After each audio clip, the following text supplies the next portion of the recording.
नमस्कार, बहुत स्वागत है आपका न्यूज़ 18 के डिजिटल प्लेटफॉर्म पर। मैं हूं आपके साथ अंशिका पाठक। अमेरिका में चुनाव खत्म हो गया है। डोनाल्ड ट्रंप को अमेरिका का नया राष्ट्रपति चुन लिया गया है। लेकिन क्या आपको पता है, ये जीत इतनी आसान नहीं थी। कभी भी ट्रंप का गेम ओवर हो सकता था। जी हां, डोनाल्ड ट्रंप को कई बार जान से मारने की साजिश रची गई, जो कि हर बार असफल हुई है। डोनाल्ड ट्रंप के खिलाफ हत्या की असफल योजना बनाने का आरोपी कोई और नहीं बल्कि अफगान व्यक्ति फरहाद शकेरी है, जो जेल की सजा काट चुका है और अमेरिका ने उसे देश से निकाल भी दिया है। मैनहट्टन में संघीय अदालत में दायर एक आपराधिक शिकायत में आरोप लगाया गया है कि ईरान के अर्धसैनिक क्रांतिकारी गार्ड के एक अधिकारी ने पिछले सितंबर में एक शख्स को ट्रंप की निगरानी करने और उन्हें मारने की योजना बनाने का निर्देश दिया था। शिकायत में कहा गया है कि अगर फरहाद शकेरी नाम का व्यक्ति तब तक कोई योजना नहीं बना पाता है तो अधिकारी ने उससे कहा था कि ईरान राष्ट्रपति चुनाव के बाद ही वो इस योजना को आगे बढ़ा सकता है या उसको रोक दिया जाए, क्योंकि अधिकारी का मानना था कि ट्रंप हार जाएंगे और तब उनकी हत्या करना और भी ज्यादा आसान हो जाएगा। शिकायत के अनुसार शकेरी ने एफबीआई को बताया कि उसने अधिकारी द्वारा मांगे गए 7 दिनों के भीतर ट्रंप की हत्या की योजना प्रस्तावित करने की योजना नहीं बनाई थी। ट्रंप द्वारा डेमोक्रेट कमला हैरिस को हराने के कुछ ही दिनों बाद आरोपों का खुलासा होने के साथ ही ये साजिश संघीय अधिकारियों द्वारा अमेरिकी धरती पर ट्रंप सहित अमेरिकी सरकारी अधिकारियों को निशाना बनाने के ईरान द्वारा किए जा रहे प्रयासों को दर्शाती है। चलिए अब आपको बताते हैं कि जिस शूटर को ट्रंप की हत्या की जिम्मेदारी मिली वो आखिर है कौन।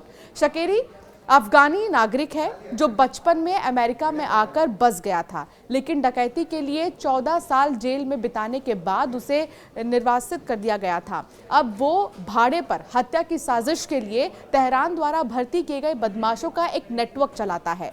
मैनहट्टन में संघीय अदालत में खोली गई एक आपराधिक शिकायत के अनुसार शकेरी ने जांचकर्ताओं को फोन पर बताया था कि ईरान के अर्धसैनिक क्रांतिकारी गार्ड में एक संपर्क ने उसे पिछले सितंबर में निर्देश दिया था कि वो अपने अन्य कामों को अलग रखे और 7 दिनों के भीतर ट्रंप की निगरानी करने और उन्हें मारने की योजना बनाए। इसके लिए उसे मोटी रकम की पेशकश भी की गई थी। शकेरी ने बताया कि उन्होंने बहुत सारा पैसा खर्च किया था इस पर। ईरानी अधिकारी ने उससे कहा था कि पैसे की दिक्कत नहीं है, लेकिन अगर वो 7 दिन के भीतर कोई योजना नहीं बना पाया तो चुनाव के बाद तक साजिश को रोक दिया जाएगा, क्योंकि अधिकारी ने मान लिया था कि ट्रंप हार जाएंगे और तब उन्हें मारना आसान होगा। शिकायत के अनुसार हालांकि अधिकारियों ने पाया कि उसके द्वारा दी गई कुछ जानकारी झूठी भी थी, लेकिन ट्रंप की हत्या की साजिश और ईरान द्वारा बड़ी रकम देने की इच्छा के संबंध में उनके बयान सही पाए गए। फिलहाल शकेरी फरार है और ईरान में ही है। 2 अन्य लोगों को इस आरोप में गिरफ्तार किया गया, जिन्होंने आरोप लगाया था कि शकेरी ने उन्हें प्रमुख ईरानी अमेरिकी पत्रकार मसीह अलीनजाद और उनका पीछा करने, उनकी हत्या करने के लिए भर्ती किया था। हालांकि साजिश नाकाम हो गई। बता दें कि डोनाल्ड ट्रंप एक बार फिर से अमेरिका के राष्ट्रपति बन चुके हैं। उन्होंने कमला हैरिस को हराकर ऐतिहासिक जीत दर्ज की। ऐसे में न्याय विभाग द्वारा उन पर हमले की साजिश का खुलासा चौंकाने वाला है। हालांकि ऐसा पहली बार नहीं है जब उन पर कोई हमला हुआ हो या उन पर हमले की साजिश रची गई हो। इसी साल चुनाव प्रचार के दौरान जुलाई के महीने में पेंसिल्वेनिया के बटलर शहर में उन पर चुनावी रैली के दौरान फायरिंग हुई थी। इसमें एक गोली उनके कान को छूते हुए निकल गई थी। इस घटना के करीब 64 दिन बाद एक बार फिर उन पर जानलेवा हमला की कोशिश हुई। उस वक्त ट्रंप फ्लोरिडा में पाम बीच काउंटी के इंटरनेशनल गोल्फ क्लब में मौजूद थे।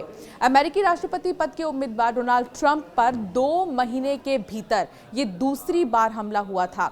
हत्या का ये दूसरा प्रयास उस वक्त हुआ जब डोनाल्ड ट्रंप फ्लोरिडा के वेस्ट पाम बीच में अपने गोल्फ कोर्स में गोल्फ खेल रहे थे। गोल्फ कोर्स के समय ही वहां पर खेलने के दौरान ही गोलीबारी हुई थी।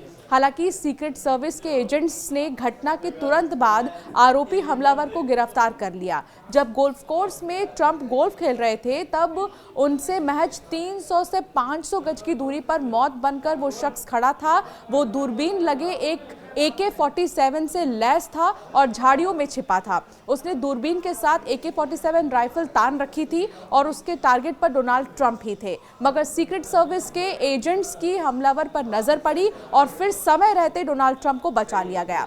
डोनाल्ड ट्रंप की सिक्योरिटी का कोई जवाब ही नहीं है। कोई ये नहीं कह सकता कि उनकी सिक्योरिटी ढीली है। उनकी यही सिक्योरिटी उनको कई बार बचा चुकी है और उनके स्पेशल गार्ड अनेक तमाम ऐसे मिसाइल्स लिए तैनात रहते हैं जिससे कि मुंह तोड़ मुकाबला भी वो कर सकते हैं। हालांकि ईरान पर अब अमेरिका का क्या रिएक्शन होता है, ये देखना दिलचस्प होगा।